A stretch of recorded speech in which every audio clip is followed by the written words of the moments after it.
My first introduction to cults was actually the Heaven's Gate. Now, me and Spider, we grew up when this happened. I remember when this happened. Like, I can remember when it was plastered all over the news. Now, for those of you who don't know what Heaven's Gate was, it was a cult started by Marshall. Was it Applebottom or Applewood or Applewhite. something? Applewhite. Applewhite. I don't know why.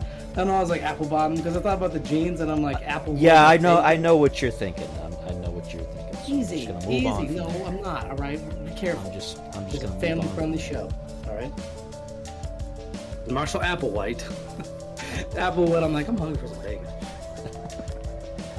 Was an enigmatic cult figure, and any of you that have ever watched his YouTube videos, not YouTube videos because obviously, but the tapes of his that are on YouTube, I have to like scroll the screen now because I don't want to look this dude in the eyes. I feel like he would. Oh no, those are the crazy eyes. Like he had crazy really eyes, like bro. Yes. there. You listen to him talk, and he sounds like this nice, calm, gentle old man. All this other stuff, but you look in those eyes, and man, it's just you can tell It's some like he's people looking into your soul. They got the crazy eyes. Like you can tell with some people, they just got the eyes where there's something bad going on there, and you don't know what it is. But ooh, and he doesn't blink, so he goes a strong 8 minutes. Somebody said, "How my man went a strong 8 minutes without blinking and not crying, man. He's definitely on another level."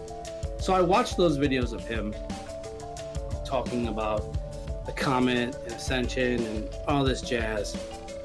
And then I watched the people that committed suicide because they all thought that they were going to go to paradise on the tail end of the Hale-Bopp comet.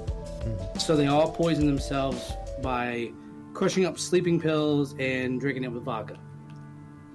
And then they had this mass suicide of 39 individuals, I believe. There was more people in the cult.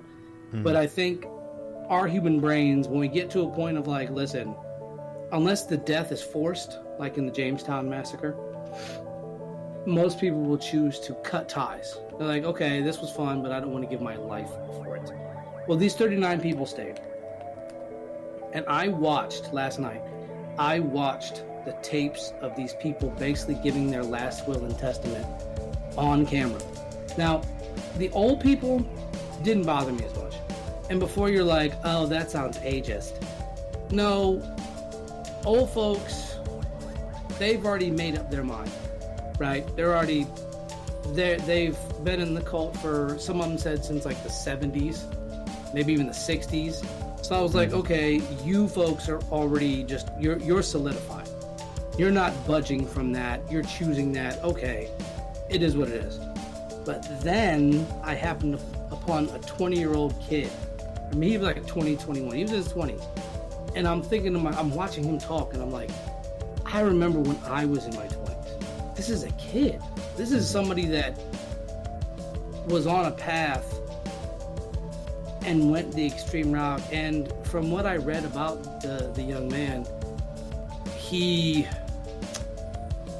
I believe they made him a eunuch, and it just made me sad because I'm looking into this kid's eyes and I'm thinking to myself, man, I remember when I was his age.